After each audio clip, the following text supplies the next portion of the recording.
Olá pessoal, sejam bem-vindos a mais uma aula do curso Linux Fundamentos em Cloud. No capítulo de hoje, vamos falar sobre introdução a redes. E para fazer essa aula, você vai ligar a máquina Security, Linux interna, Web Server interno. Então vamos trabalhar com as três máquinas. Como objetivos da aula, será mostrado aí a parte de componentes que integram uma rede, como que eu configuro uma rede de forma estática nos servidores da Dexter. A gente vai ver isso em ambiente distribuição Debian, que serve também para Ubuntu, e para CentOS, que também vai servir para Red Hat. E também vamos trabalhar com um diagnóstico básico de rede. Então, são diversos comandos que vamos ver aqui dentro da aula e também arquivos de configuração. Então, primeiro, a gente vai falar sobre a rede.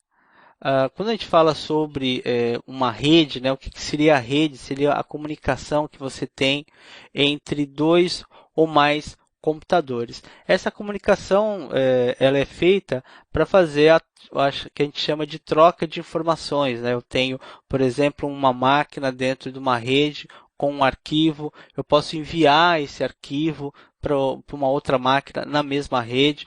Eu posso também trabalhar com essa ideia de ter um servidor, ter um cliente, um servidor, no caso, atendendo várias requisições de clientes. Então, quando a gente fala sobre uma rede, a gente já pensa na parte de comunicação. Então, no slide 5, ele fala sobre o seguinte, ó, conhecer os principais componentes que integram uma rede é uma tarefa que todo administrador deve se atentar. Vamos conhecer os principais componentes.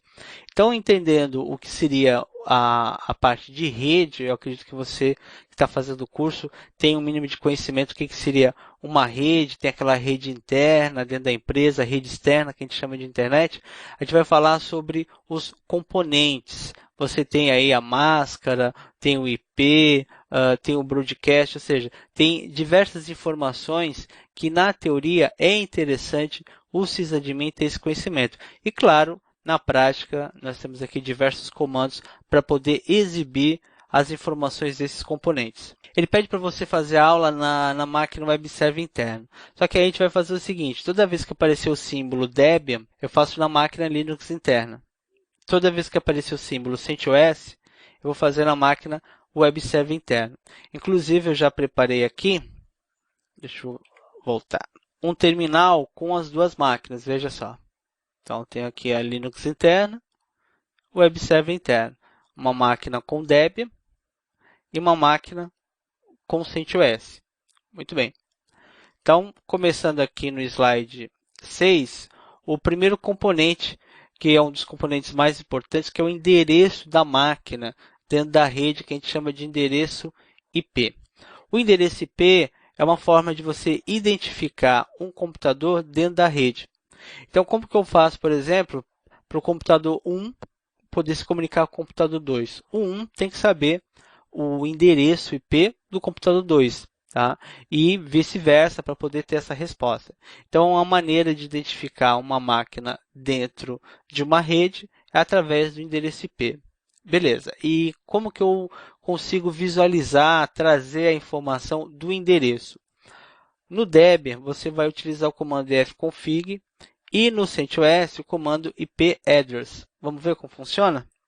Me acompanha aqui, ifconfig, eu estou com o usuário root na máquina Linux interna.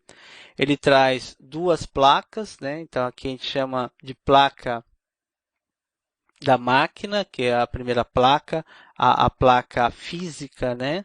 A ETH0, e você tem aqui uma interface, aqui é uma interface física, né? E a interface lógica. Nós temos três tipos, né? Hoje a gente vai falar também sobre o terceiro. O primeiro é a interface física, que no caso você conecta o cabo, faz a comunicação. Tem a interface lógica, que a gente vai utilizar para fazer diagnóstico, né? Já já eu mostro como que funciona esse teste, esse diagnóstico. E você também pode trabalhar com a interface virtual, tá? Que seria um apelido da interface física, só que ele vai ter um outro nome, vai ter um outro IP. E onde que está o IP? Sempre quando você estiver trabalhando com fconfig, você pode procurar o inetend né, que seria endereço INET, né? Esse INET está fazendo uma referência ao endereço de internet, intranet. 192.168.210, este seria o endereço. E aqui ele traz outras informações que inclusive a gente vai falar hoje, que é o broadcast e também a máscara. Muito bem. Passando para a máquina web server interno, eu posso utilizar o comando IP address e encontrar aqui na lista o IP dele. Tá? Então aqui eu tenho o IP 10, com o final 10, 192.210, e aqui com o final 20. Para facilitar, eu poderia fazer o seguinte, ó, ETH0, pipegrep e net. E aí ele traz o endereço IPv4 e IPv6. E aqui eu poderia utilizar o pipegrep e net. E aí ele vai trazer, no caso de todas as interfaces, mas que eu, no caso, quero trabalhar aqui é com a ETH0. Então eu posso usar um pipegrep novamente lá no final para ele filtrar o que eu já filtrei. Então olha que bacana. Certo? Aqui para mostrar com cor, você pode usar o traço color. Então ele mostra aqui o inet. Então eu tenho esse endereço que é o 10 e esse endereço que é o 20. Mas para que cada um tem um endereço? Para poder ser identificado dentro de uma rede. Então quer dizer que eles estão dentro de uma rede. Se você olhar aqui o começo, 192.168.200, olha, eles estão na mesma rede, correto? E como que eu faço para um poder se comunicar com o outro? Através do ping.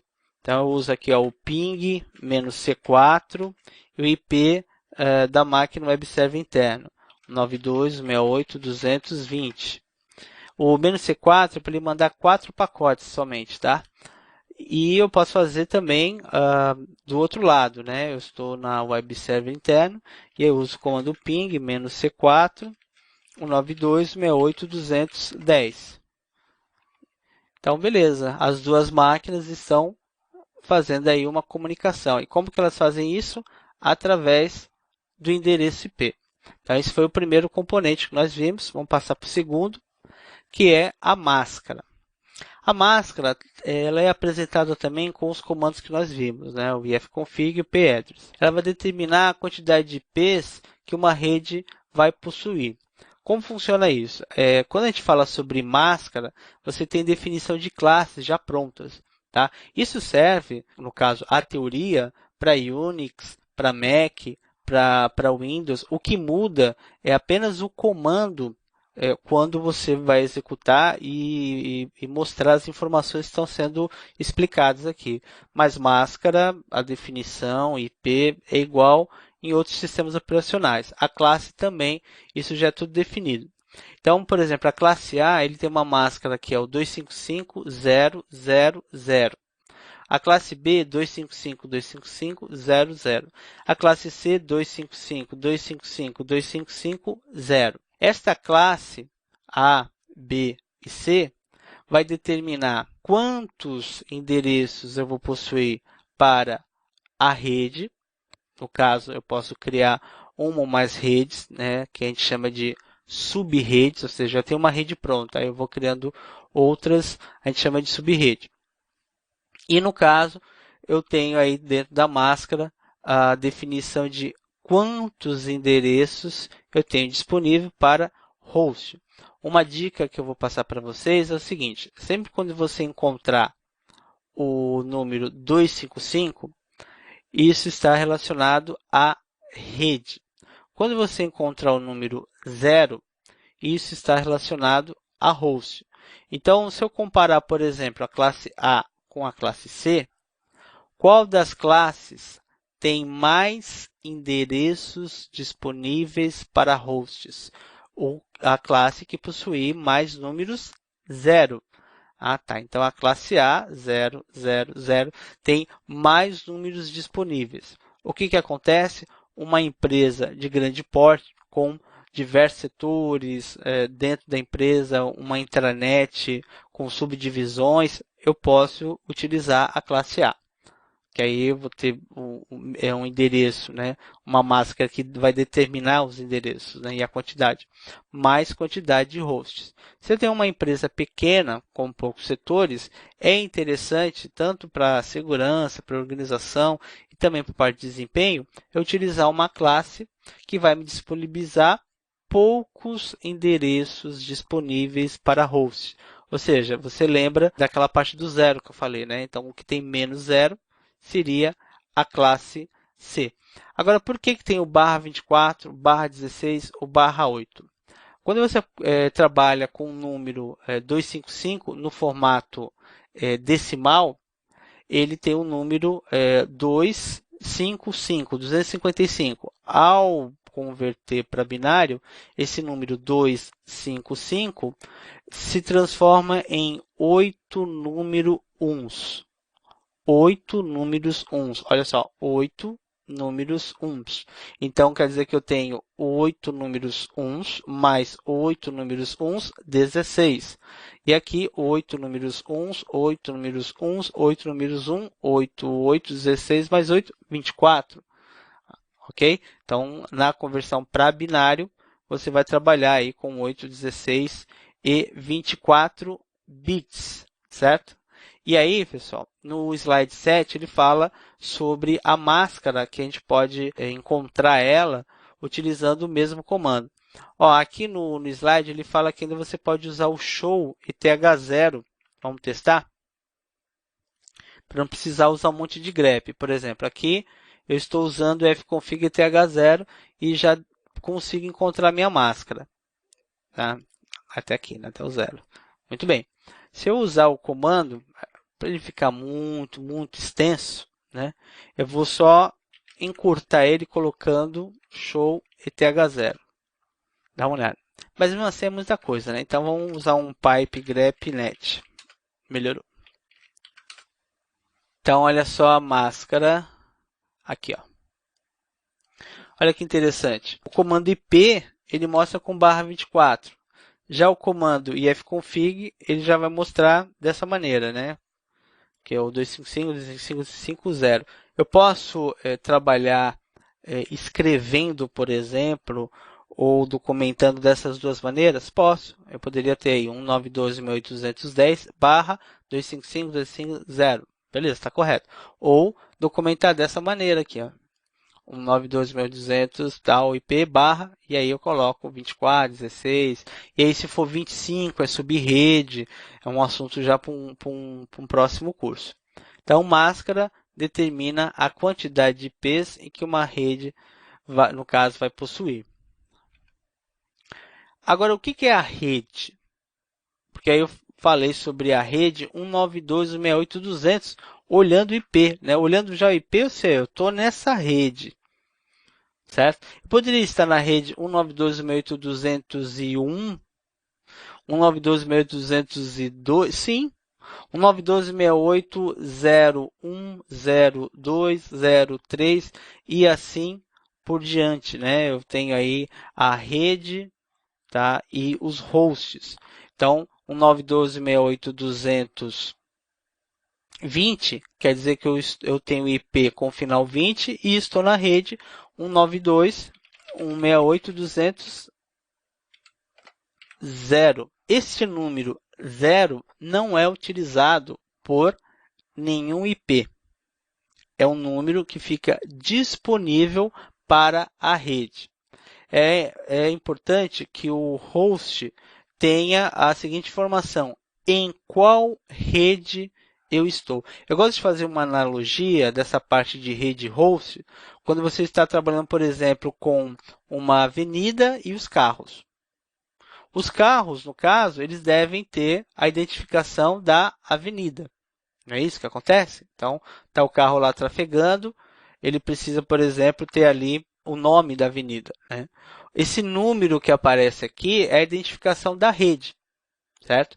Então, eu tenho o host que fica dentro da rede. Fazendo analogia, eu tenho o carro que fica dentro da avenida, ok? A placa, no caso do carro, seria o endereço IP para um carro poder identificar outro, tá? Então, essa analogia é interessante para a gente poder compreender melhor o assunto. Então, o endereço de rede ele é sempre o primeiro IP da rede e tem como característica a identidade de toda a rede. Por que ele coloca ali sub-rede?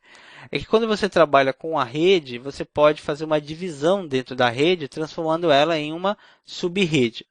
E o que acontece com uma sub-rede? É uma rede completa, né, uma rede inteira, que é dividida, por exemplo, em duas partes. Cada parte tem a sua identificação.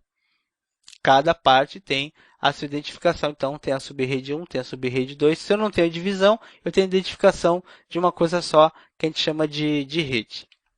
O broadcast também é muito importante. O broadcast é o último endereço. Aqui a gente também pode visualizar, quando é o comando IP, o BRD, que é broadcast, né? Veja só, no finalzinho, 255, né?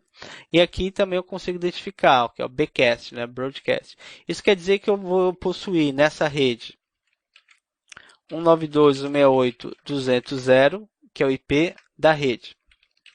192.168.201, que é o primeiro IP válido dentro da rede, né? É o IP que eu atribuo ao host. O 0 eu jogo no host? Não, fica para a rede. 192.168.200.254, que é o último IP válido da rede, tá? Então, do 1 ao 254, eu vou, no caso, ter aí computadores, né?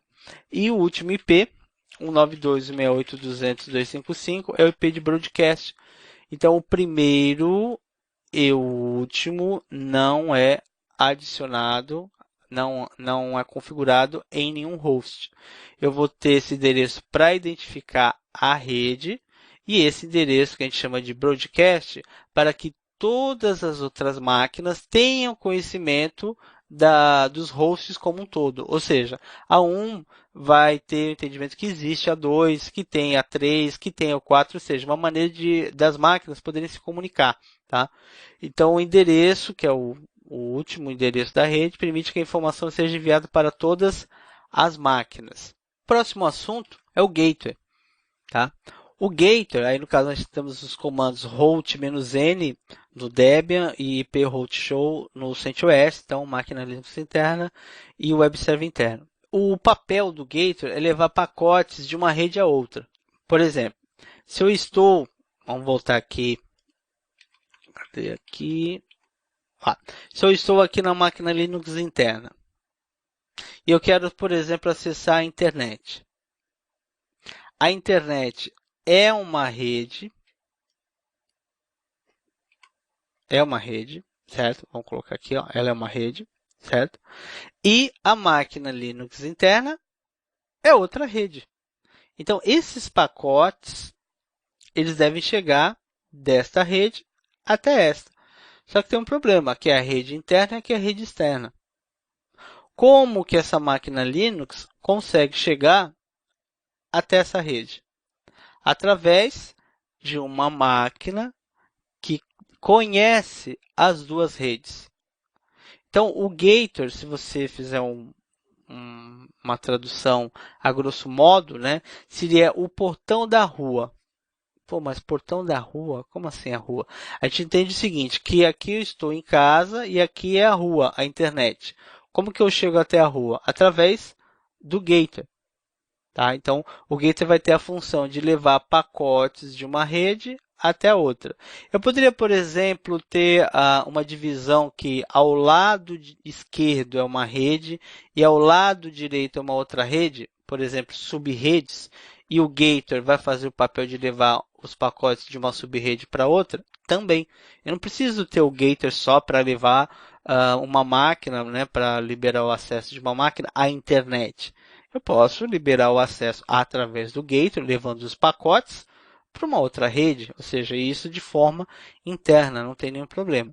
Então, na definição, ele fala que o principal papel do Gator é levar os pacotes TCP/IP, que é a maneira que as máquinas conseguem conversar, fazendo a troca de informações, para outras redes às quais os hosts internos não possuem acesso. Tá? Então, por padrão, quando você tem uma rede interna, ela não consegue acessar a rede externa. Eu preciso de quem? De um intermediário. Quem é este? O Gator. Quando eu trabalho com duas redes, que estão, no caso aí, com uma divisão, que a gente chama de subrede, uma máquina da subrede 1 não consegue, por exemplo, conversar, isso por padrão, com a subrede 2. Aí o que eu faço? Coloco um gator para fazer intermediação. Então vamos ver o comando? É route-n ip route show. Me acompanha aqui, por favor.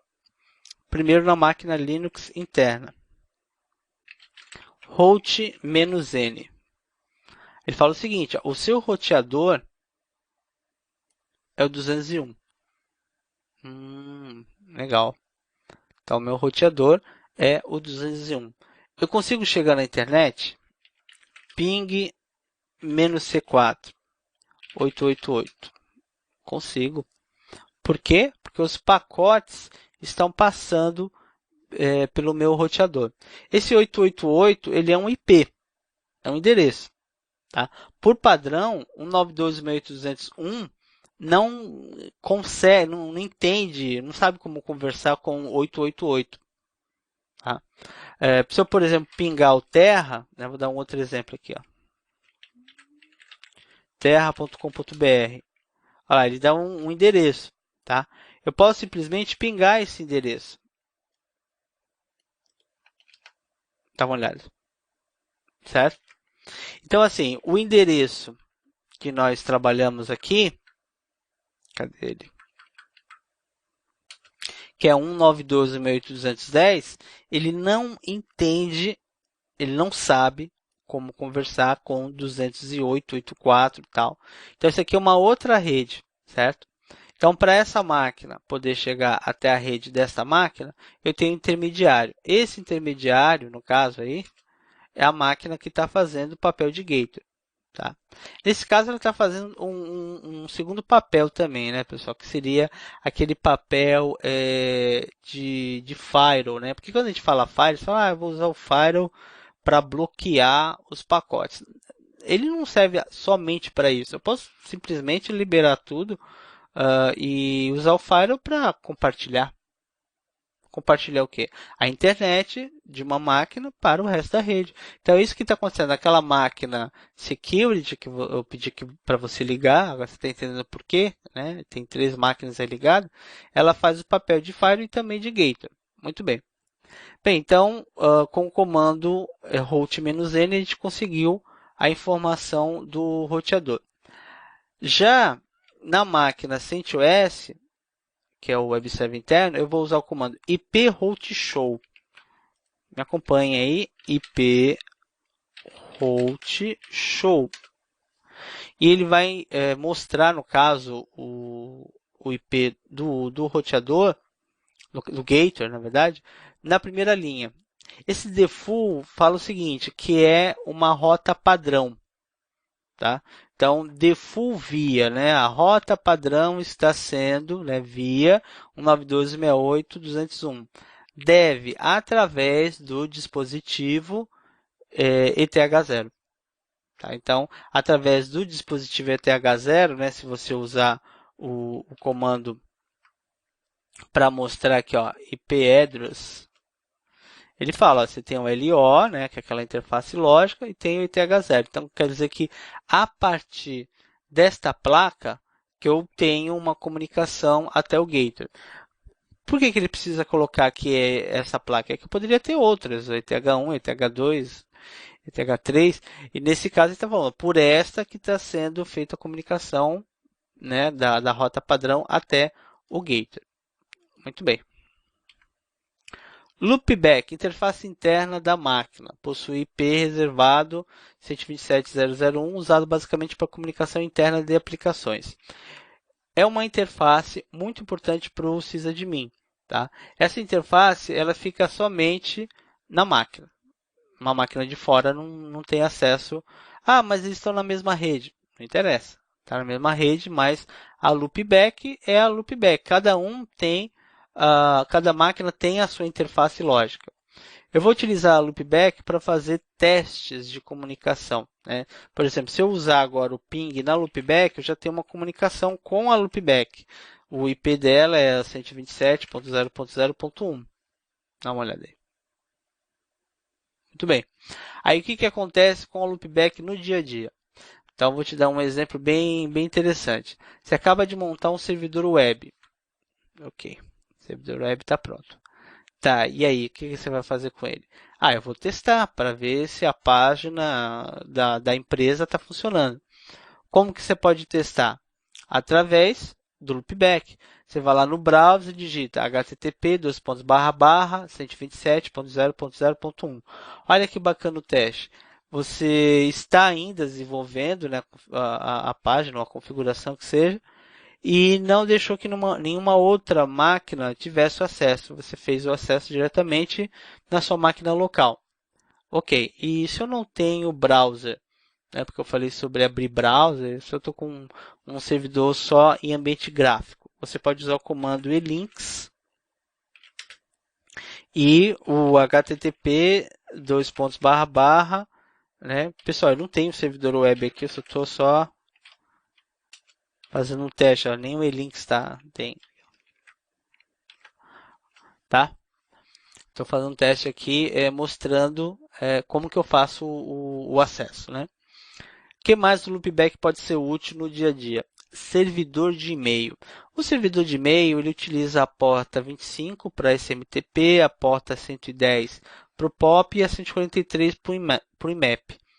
Tá, e o que isso tem a ver com o loopback? Eu posso testar o acesso enviando e-mail por linha de comando, verificando se o e-mail chegou por linha de comando, sempre no loopback. Tá? Um outro exemplo, pessoal, é só exemplo. Olha só, Telnet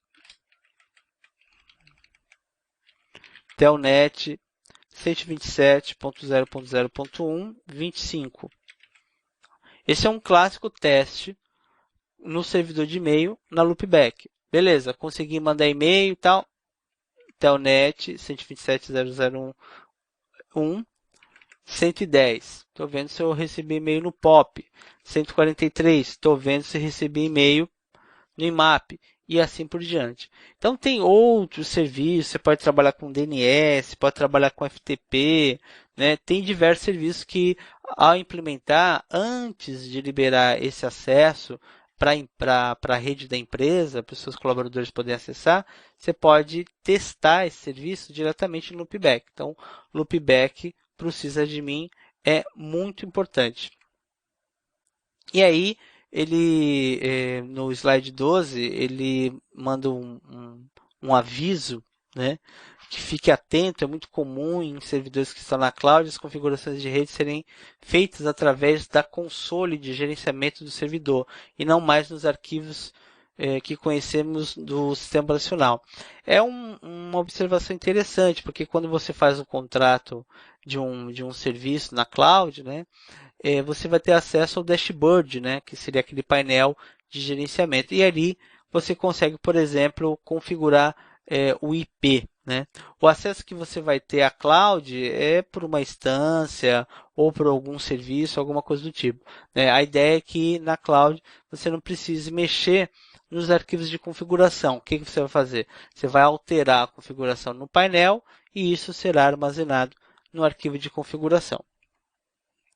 Bem, agora vamos falar aí sobre os comandos com um pouco mais de detalhes, tanto na máquina web server interno e Linux interno. O primeiro comando é o fconfig, só que ele aparece com uma outra opção, que é o fconfig-a. Vamos ver como funciona? Me acompanha aqui, vamos lá. E fconfig, que a gente já conhece, ele mostra as interfaces. O "-a", ele vai mostrar todas as interfaces. Mas espera aí, como assim todas as interfaces? Você pode, por exemplo, adicionar uma nova placa ou no VirtualBox uma nova interface, mas ainda não configurar essa interface. Ou seja, eu adiciono, ela está presente na minha máquina, mas ainda não está configurada. Como que eu consigo visualizar todas as interfaces configuradas e não configuradas? Com o "-a". Se eu usar somente fconfig, ele só vai mostrar o que está configurado. E aí você pode perder algum detalhe. Então é uma maneira de você investigar quais interfaces eu tenho, independente se está configurado ou não. No CentOS, nós temos o comando ip-address, que por padrão, ele já mostra tudo que está configurado e que ainda não possui configuração. Tá? Você vê que, inclusive, ele mostra por ordem, né? 1, 2 e assim por diante. Continuando, o me-to é um comando muito importante. Quando você faz um diagnóstico, por exemplo, dentro da rede, né, para resolver um problema, não consigo chegar na internet. Tá, o que pode ser? Será que é IP, rota, tem algum firewall? O que está acontecendo? Então, a placa de rede tem um cabo conectado. E se esse cabo estiver desconectado? Pode acontecer isso numa máquina física, sim. Para você verificar a conectividade, ou seja, se o cabo está ali, né, eu vou usar o me-to e a interface. Vamos fazer esse teste? Na máquina Linux interna, me-to e a interface. Ó, link, ok. Beleza, o cabo está conectado. Se eu estiver, por exemplo, no CentOS, qual é o comando que eu posso utilizar? eth2 e a interface. eth2 e a interface. E aí ele vai mostrar essas informações. Olha o detalhe no final. Link detected. Yes, ou seja, o cabo está conectado. Muito bem. Continuando, vamos falar da rota. A rota eu já vi, mas vale a pena a gente fazer, executar o comando, já que a gente está fazendo o diagnóstico. Então a gente já viu IP, já viu o cabo conectado, né? E agora a gente vai falar sobre a rota. A rota, como que eu vejo? Host-N, ele vai mostrar o IP da máquina que está levando os pacotes da minha máquina para uma outra rede, pode ser interno ou externo. O comando IP route show mostra ali na primeira linha, ok? É o assunto que a gente já acabou de ver. E agora o nome da máquina, que é muito importante, que é o hostname. Qual o nome da máquina? Hostname, eu uso o comando hostname, ele mostra o nome da máquina, e isso eu vou ver dentro de etc hostname também. Veja só. Ok? Então, o nome que estiver dentro do arquivo etc hostname é o que vai ficar fixo quando você ligar a máquina. Isso também vai acontecer no CentOS. Então, tem um detalhe para falar aí do CentOS, que é muito importante, que é o seguinte. Esta versão do CentOS é a versão 7. O que acontece a partir da versão 7 do CentOS? As configurações, por exemplo, essa parte de rede, está tendo aí uma compatibilidade, né? Está tendo algo em comum com outras distribuições. Então, se você pega, por exemplo, o Ubuntu 15, que é o Ubuntu Server, o Debian 8, o Fedora 22, o CentOS 7, o Red Hat 7, você vai dizer o seguinte cenário na parte de configuração. etc hostname é o arquivo que tem o nome da máquina. O comando systemctl é o comando para gerenciar a inicialização. Então, já é algo em comum. Tá? Você pode, por exemplo, aprender esses comandos. Né? O comando IP, também, como nós já vimos aí, ele aparece em todas essas distribuições. O que eles querem fazer? Eu acredito que seja uma padronização, pelo menos em alguns pontos. Assim você não precisa ficar decorando, né, um monte de comando, um monte de arquivo. Tá, e se eu pego o CentOS 6? O nome da máquina não vai estar em etc hostname. Então é importante a gente fazer esse comentário. Beleza. Então eu já vi aí que o nome está em etc hostname para quando eu reinicio a máquina eu trabalhar com o nome. Uma diferença que eu vi aqui é que na máquina Linux interna você só tem o nome da máquina. E no web server interno você tem o fqdn. Afinal, o que é um fqdn?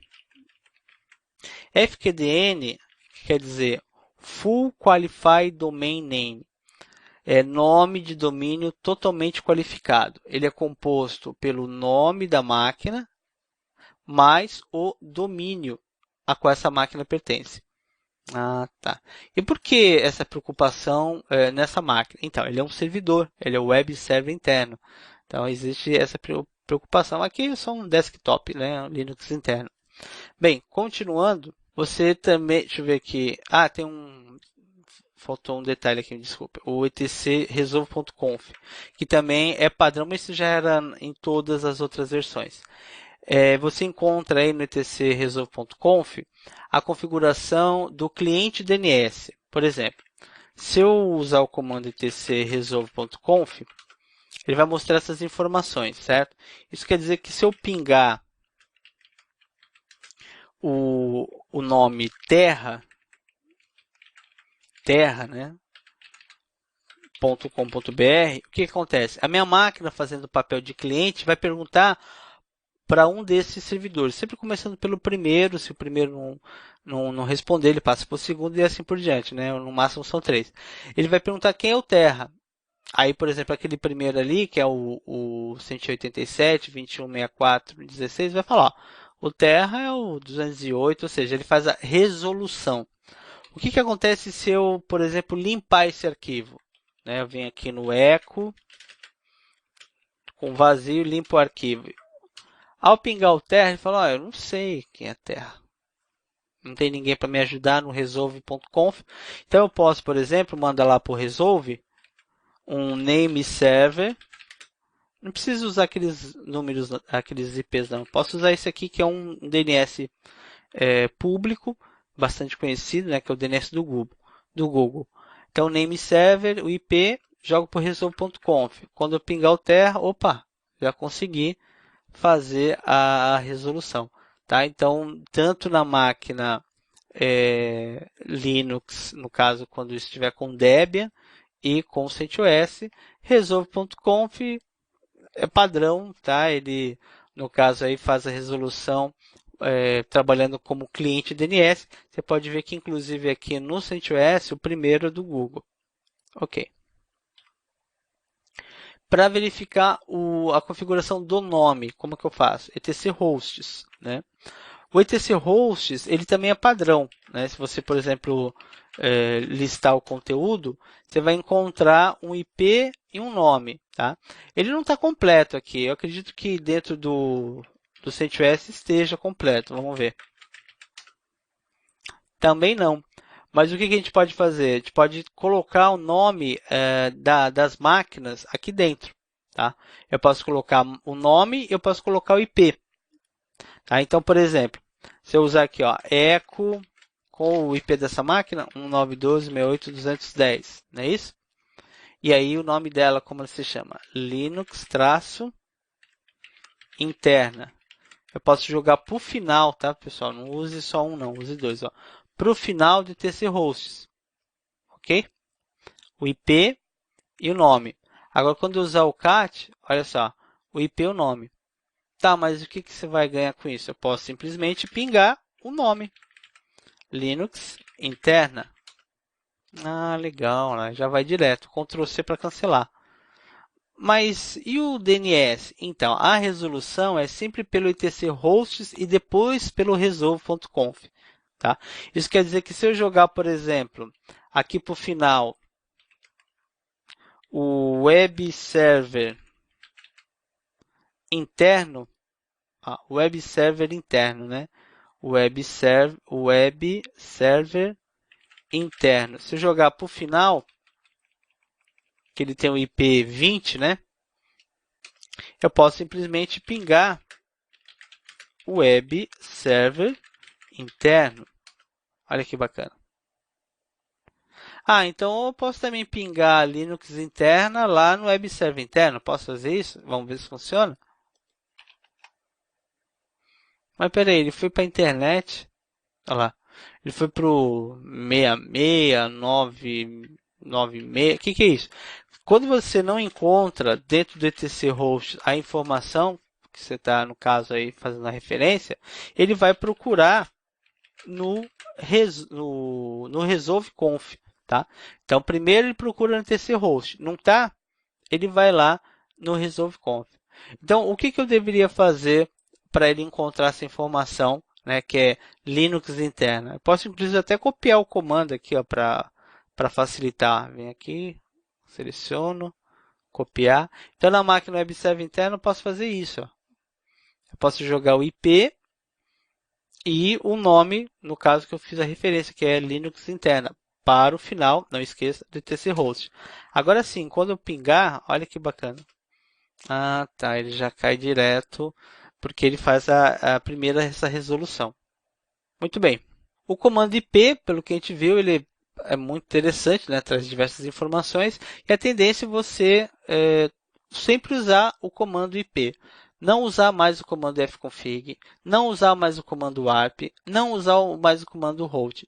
Por quê? Porque ele substitui todos esses comandos. Então a ideia é que as novas distribuições, as novas versões, venham com o comando IP e não mais com, por exemplo, o comando fconfig. Então se você pegar uma distribuição atual e usar o comando fconfig e falar, esse comando não é reconhecido, isso é normal. Tá? Com um padrão vem o comando IP. Ah, mas eu quero usar o fconfig. Aí na distribuição que você está trabalhando, você tem que instalar um pacote que vai gerar o comando fconfig. Uma dica é sempre você procurar um pacote do tipo nettools, net-tools, alguma coisa assim, que é ferramentas de internet. Aí ele acaba instalando. Bem, aí pessoal, no slide 19, ele vai pedir para você trabalhar com alguns comandos do CentOS, né? Aqui na verdade a gente já testou alguma coisa, né? Por exemplo, o comando IP address a gente já testou, né? O IPA nós não testamos. Vamos ver como funciona? IPA? Como assim IPA? IPA, olha lá, é IP address. Facilita bastante, né? Muito bem, uma outra coisa que ele pede para você fazer é desativar a interface. O que acontece quando eu desativo a interface?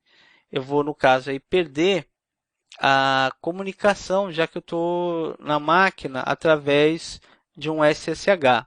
Vou usar o comando exit e pegar a janela da máquina virtual. Muito bem, para trabalhar com os comandos que aparecem no slide 19 e 20, eu precisei puxar a janela da máquina virtual aqui para a janela da gravação, porque eu vou desativar, né? Quando eu estava ali na máquina Linux interna, no terminal, com fundo transparente, eu estava conectado via SSH. Então, por exemplo, se eu usar os comandos agora via SSH para desativar, eu perco a conexão. Tá? Então, em alguns momentos, eu vou precisar puxar a janela. São poucos, esse é um deles, né? Então, vamos falar dos comandos, slide 19. No slide 19, ele fala para você usar o comando ipAddress ou IPA. Muito bem. Ele pede também para você desativar a placa. Desativar a placa não é remover o IP da placa, é apenas desativar. IP7 link a interface DAO. Para remover o endereço, aí sim você usa a opção que é o DEL, IP ADDR DEL, ADDR de address, né? DEL para remover o IP. No caso, o IP da máquina web server interna é o 92.168.220, né? Barra 24 fica a máscara, dev dispositivo e o dispositivo que é ITH0.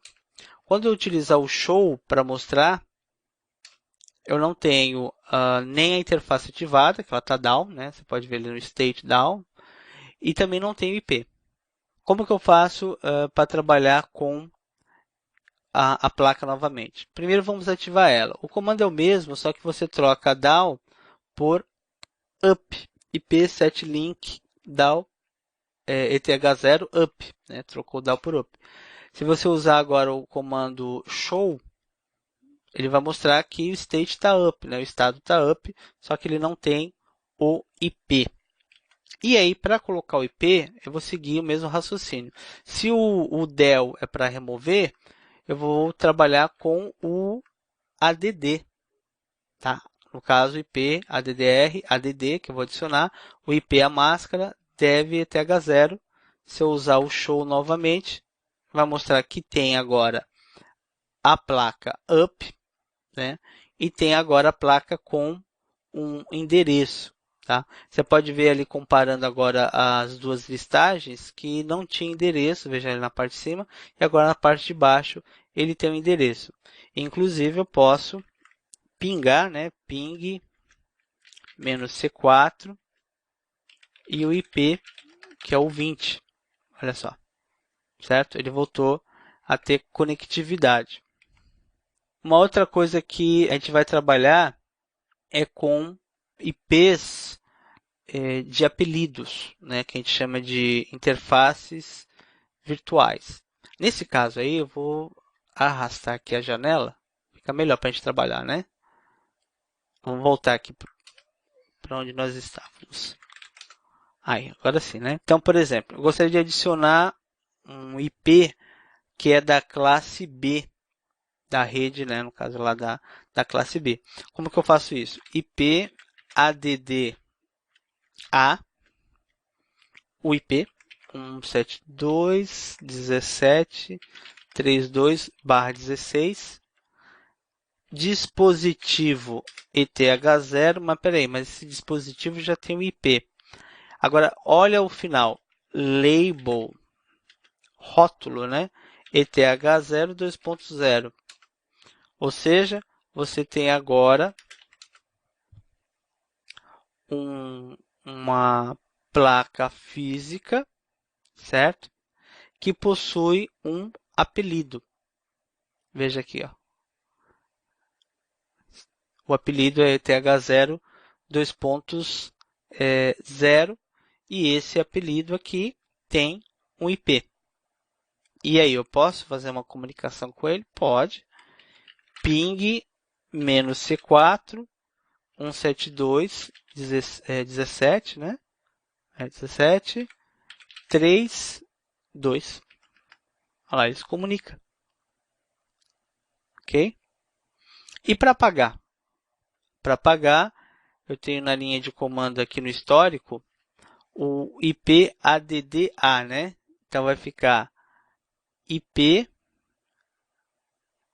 ADDR del o IP e o dispositivo. É diferente, né? Então, IP ADDR del, o IP com a máscara e o dispositivo. Usando agora o IP a show ETH0, ele some com, no caso, o IP do 172, né, que é o rótulo, que é o IP da placa virtual, e aconteceu algo aqui, ó. Mas o que aconteceu? IP route show. Ele perdeu a configuração de rota. Quando o comando IP é executado para configurar IP, as informações de rota são perdidas. Então, se eu não tenho rota, eu não consigo chegar, por exemplo, na internet. Ping -C4 888. Opa! 888, você acaba de perder o acesso à internet. Tá? Então, adicionou uma placa virtual, colocou um outro IP que é um apelido, removeu, perdeu o acesso. E como que eu faço então para trabalhar com a rota? Né? Eu quero voltar à rota. Bem, a placa ela está up, vamos ver, IP link 7 ETH0, opa, up, placa está up. IP a show ETH0, placa está aí, com IP. Só que eu não tenho rota. Como que eu vejo? IP show route, não tem, né? Então, para adicionar rota, IP route ADD default GW, opa, GW não, GW num outro comando, esquece, via 192.168.201, que é o IP da máquina security, né? Então, IP route add default via, e aí eu coloco o IP. Depois, quando eu usar o route show, voltei até rota, é só olhar a primeira linha, né? Default via. E agora eu posso pingar, por exemplo, a internet. Ok? Pessoal, esses comandos, eu estou trabalhando com eles no slide 19, 20, 21, 22 e agora a gente vai falar sobre como deletar uma rota. Para deletar uma rota, IP route del default via o IP, aí ele vai mostrar lá, né, no caso, se você tem rota ou não. Se ele tem rota ou não, e você vai tentar pingar o IP da internet, não vai conseguir. E aí depois você adiciona, tá? Vamos fazer o teste? Me acompanhe, por favor. Lembrando que nós estamos no web server interno. Então, para apagar a rota, IP route del, que eu digitei errado ali, route del default via o IP do gateway. No show, aquela primeira linha sumiu. Consigo pingar a internet? Não. Para adicionar, a gente já tem um comando, que é o IP route add default via. Vou usar o show aqui, tá ok, primeira linha voltou e agora eu consigo pingar a internet, certo? Então o computador sempre vai precisar de um roteador padrão que a gente chama de gateer, para que ele possa navegar em outras redes, como por exemplo uma subrede que ele não tem acesso com padrão, ou por exemplo uma rede interna que a gente chama de internet. E agora vamos falar dos arquivos, né? Quando eu falo sobre arquivos, eu tenho aí o hostname que no Debian versão 6, 7, 8, é tudo etc hostname. CentOS versão 6, etc sysconfig network. Versão 7, etc hostname. Para configurar o IP, a rede, etc network interface no Debian, todas as versões, etc sysconfig network script if cfg a interface no CentOS todas as versões. Para definir o roteador padrão, etc network interface no Debian, etc sysconfig network script if cfg eth0 no CentOS. Aí tem um detalhe. Quando o CentOS for versão 7, é esse arquivo que você está vendo aqui, ó. Certo? Quando ele for versão 6, aí você tem este arquivo aqui em cima. Então, etc sysconfig network é para nome e roteador padrão no CentOS 6. O nome e o roteador padrão no 7 é etc hostname e etc sysconfig network script, o mesmo que tem o IP. Servidor DNS, resolução interna, resolve.conf, etc host nos dois. Como que eu defino a configuração de uma placa no CentOS? Através do etc sysconfig network script if fcfg th0. Vamos visualizar, porque na verdade já está configurado, tá, pessoal? cat tc sysconfig network script if eth0.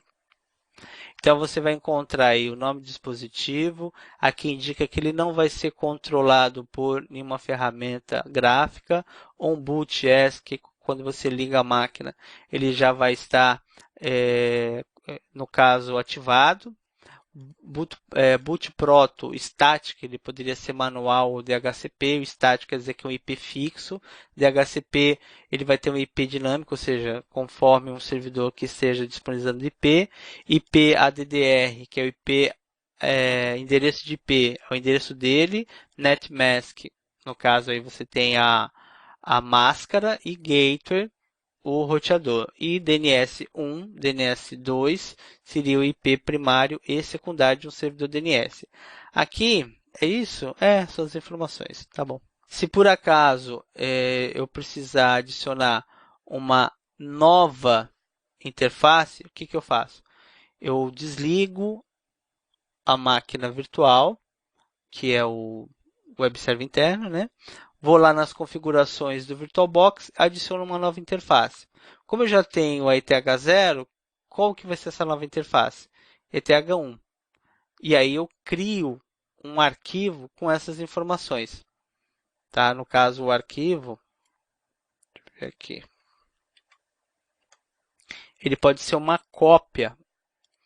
Tá? Eu vou fazer aqui um teste para mostrar para vocês. Olha só. Ele pode ser uma cópia deste arquivo, só que com um outro nome. Pegar aí, ó, cp, etc, sysconfig, network script, if, eth0. Tudo bem. Para etc, sysconfig, network script, if, cfg, eth1. Quando você abrir ao novo arquivo, o que você vai fazer com ele? Você vai mudar aqui em cima a interface, certo? Você vai mudar, no caso aqui, o IP. Neste caso, o IP que ele está pedindo é 172.17.32. Então, vem aqui e digito 172.17.32. Uma outra informação é a máscara, que ele é classe B, então aqui tem que ser 00. E olha que importante, pessoal, não tem Gator, não tem DNS. Por quê? Porque isso já está na primeira interface. Ou seja, na primeira interface ele já te dá a rota, né? Já te dá o Gator. E também já te dá a configuração de resolução. Aqui eu vou precisar só o seguinte, essa é a interface, não tem nenhum programa gráfico controlando, é ativada na inicialização, a configuração é estática, tem um IP, tem uma máscara, só. E aí é só gravar. Tá? Muito bem. E aqui no caso, quando eu usar o systemctl restart network, systemctl restart network, será que eu vou perder a comunicação? Vamos ver. Sim. Perdi a comunicação. Ah, não, foi. Ele voltou. E aí, ele pede para usar um status, para a gente ver que parece que deu um erro, né? Vamos ver qual é o erro. Ah, tá, porque eu não tenho a interface ETH1. Não tem problema. Não tem problema. IPA. Tá? No caso, eu teria que desligar a máquina virtual e ligar e adicionar a interface. Tá? A gente pode, no caso, fazer esse teste agora. Vou usar aqui o Power Off. Muito bem.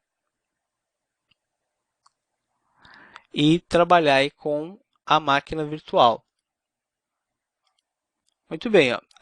Com a janela do VirtualBox, o Web Server interno está desligado. Eu clico na máquina, vou no Configurações. Eu vou procurar a parte de configurações de rede. Tá? Cadê aqui? Ó, rede. O adaptador 1 está ativado, o 2 está desativado. Você pode habilitar a placa e colocar, por exemplo, aqui, ó, rede interna. Ela é a... Qual o nome mesmo? Vamos ver. Eu dei um nome. Não, esse nome mesmo, né? INTN. É isso mesmo, tá certo. Então, vamos lá. Rede, adaptador 2, habilito, rede interna, este nome mesmo. Ok. E agora eu vou ligar. Certo? Uma vez que eu liguei, eu vou poder trabalhar com a nova placa, que é a placa ETH1. Tá? Quando ele está ligando, eu vou voltar aqui. Então, é uma maneira de você adicionar uma nova interface. Tá? Aqui, pessoal, seria o CentOS 6, para você mudar o nome. Tá? Eu vou no etc sysconfig network, networking yes, hostname o nome, hostname mudou. Tá? Só que a gente não está usando o CentOS 6, então só vou comentar o slide 27. Para você fazer uma troca de nome, também o slide 28, vou fazer um comentário, é utilizando o comando cat proxies kernel hostname para ver o nome que aparece, echo um novo nome proxies kernel hostname e echo um novo nome etc hostname. Hostname -s. Isso é uma maneira de você trabalhar sem precisar trabalhar com um novo nome, sem precisar reiniciar a máquina. E aqui a gente vai fazer um teste agora com a máquina Linux interna, aí eu não preciso pegar uma janela menor, porque eu já estou direto nela, né? Que é desativar a placa, né? Desativar a placa, ativar a placa e ver essa parte de configuração de IP. Tá? Vamos voltar então para o terminal. Só fazer um último teste lá no web server interno. Opa! Vira aqui, ó, tem ETH0, que é a interface 2, ETH1, que é a interface 3, já tem os IPs, ok? Só para a gente finalizar aquela parte, tá bom. Linux interna. ifconfig, a gente já viu como funciona. ifconfig ETH0, só mostra as informações da interface. Ifdown ETH0, você tira de circulação a placa, né? Se você usar o ifconfig ETH0, ele fala, não tem mais nenhuma configuração aí. Tá? Com o ifup ETH0, eu retorno com a placa e a sua configuração. Mas de onde que vem essa configuração? Você pode ver que ele tem o IP ali, né? Ele está localizado em etc network interface. Tá, então ele traz de lá. Tá, então ifdown, ifup, ele faz um reset na configuração. Ele tira a configuração e up devolve trazendo o etc network interface. Se por acaso tem algum servidor de DHCP que atribui IPs de forma automática, eu posso usar o dhclient-r. Tá? Nesse caso, não vai funcionar, sabe por quê? Lá no interface, olha como que ele está, pessoal. Static, IP fixo. Se estivesse com DHCP, aí beleza. Ele estaria com, no caso, um IP, né? Agora, olha só que bacana. Eu posso trocar o IP quando eu quiser. ETH0, 92.168.250. ifconfig ETH0, estou com 50. Ifdown e ifup ETH0, né? ETH0, ifup ETH0, parou, iniciou. Voltei ao 10. Então você troca por 50, se você parar, iniciar ou reiniciar a máquina, ele volta devido ao quê? Devido à configuração do etc network interface, tá? E eu posso pingar esta placa, certo? Posso pingar também, olha só, a 20, que é o web server interno. E agora vamos falar sobre apelido aqui. A gente tinha falado sobre apelido lá no web server interno, né? Olha como funciona apelidos com o comando ifconfig. ifconfig ETH0 2.0 172.17.31. E ifconfig, ele fala que agora você tem uma outra placa. Então, interface física, interface virtual, interface lógica. Eu uso interface virtual quando eu tenho uma placa e eu preciso trabalhar com 2, 3, 4, 5 IPs, ou seja, mais IPs. Tá? E esses IPs eles podem estar em outras redes. Eu consigo pingar, por exemplo, ping-c4 172.17.31. Consegue? E se eu usar o comando ifconfig ETH0 2.0 down? Ao usar o comando ifconfig, a placa some. Agora, olha que interessante, fconfig "-a", também sumiu. Você acabou com a placa? Então, o fconfig eth0dal, né, ele desativou aquela placa. Agora, o comando "-n", ele continua, né, ele vai continuar com a rota. Não acontece a mesma coisa que o comando IP, tá? Mas vamos colocar a seguinte situação. Eu perco a rota. Vamos ver? Como que eu perco a rota? Route del default. Route del default. Perdi a rota. Não pingo mais, por exemplo, a internet. Ok? Para adicionar rota, route add default GW, que é de gateway, e o IP do gateway. Voltei até a rota e voltei a pingar a internet. Muito bem. E para trabalhar com nomes, nós já vimos aqui, eu inclusive usei o echo, né? Mas vou fazer questão de mostrar os comandos. Então, o que que acontece?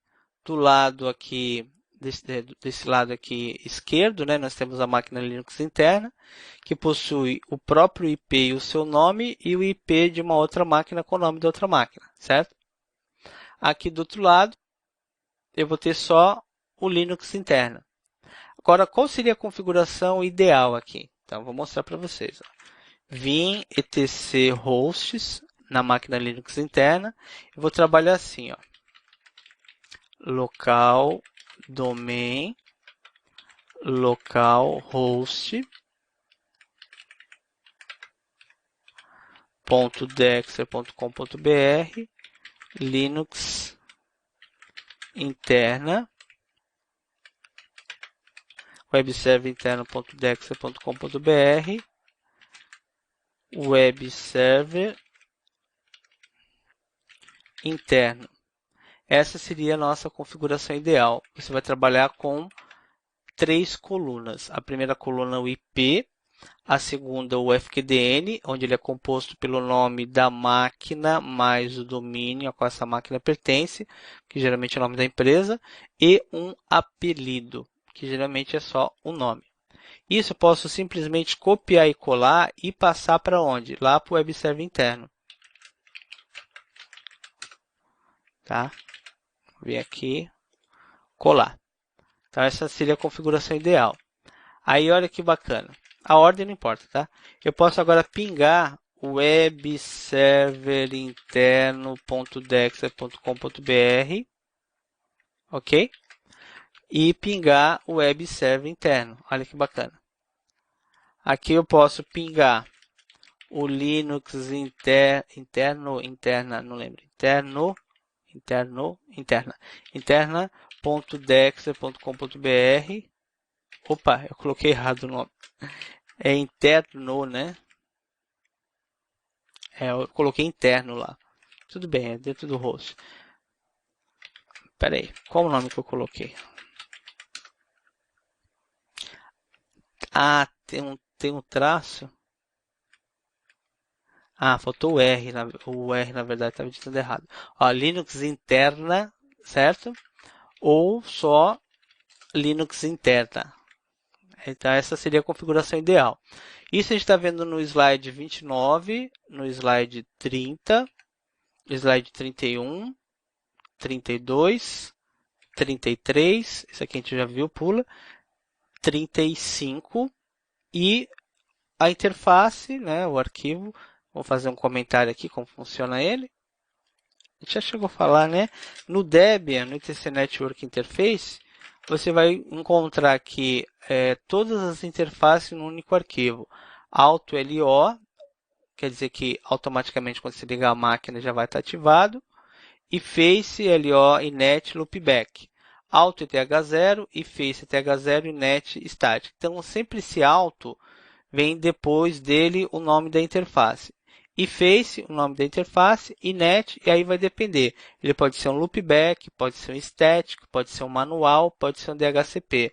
Address é o IP, network é a rede, netmask é a máscara, gator, no caso já está falando que é o gator, e DNS name server é o que vai alimentar o arquivo resolve.conf. Tá? Ele vai alimentar esse arquivo. E aí eu posso, por exemplo, adicionar uma nova linha colocando o Alt ETH1. É aquela mesma coisa, né? Você vai desligar a máquina virtual, adicionar, né, a placa e colocar esse IP. Eu vou deixar aí como exercício para você poder fazer. Tá? E aqui tem configurações adicionais no ETC Hosts. Que configurações adicionais são essas? Por exemplo, você colocar uma informação sobre o Gator. Tá? A gente pode fazer isso nas duas máquinas. Vamos ver?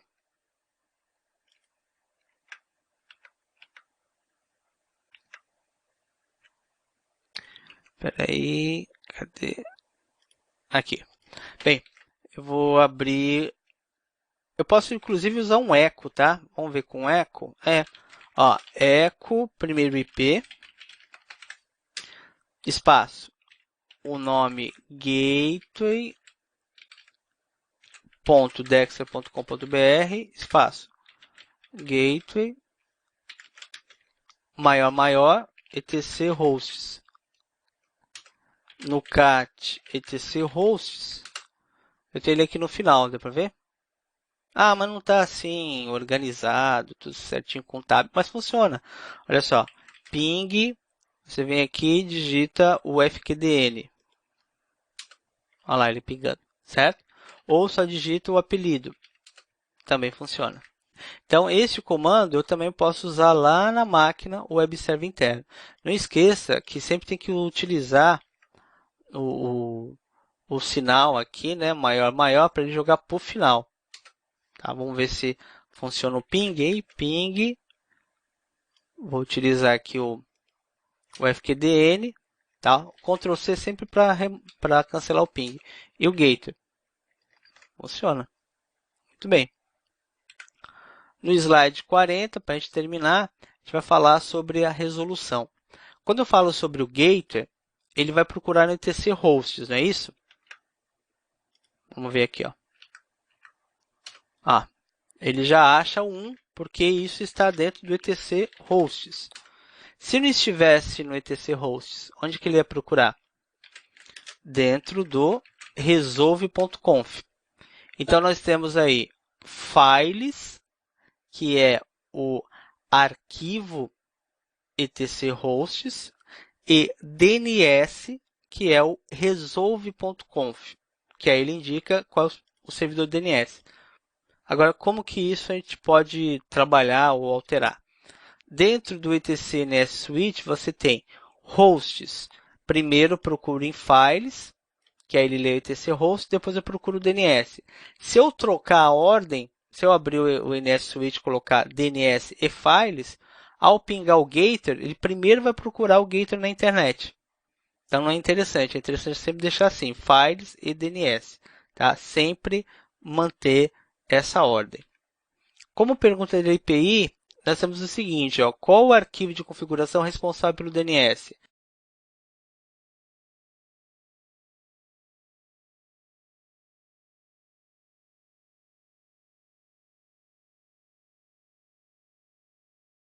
E outra, qual das linhas abaixo você encontra no switch.conf?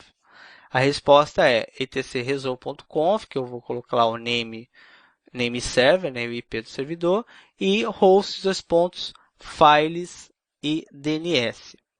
Outra pergunta, qual dos seguintes comandos é usado para desativar uma interface de rede? ifdown, net, netdown, ipdown. Quarta pergunta, o comando, que é alguma coisa, é usado para enviar um pacote CMP echo request para outro host da rede. Especifique apenas o comando sem opções. Ifdown e, no caso, o comando é o ping. Então, por enquanto é isso, né? Para os próximos passos é você executar as tarefas do Practic Lab, resolver um desafio, a Place Lab, resolver o desafio Open Cloud Lab e responder as questões de teste de conhecimento sobre o conteúdo visto na aula. Então, mãos à obra. Obrigado pela sua participação na aula e até a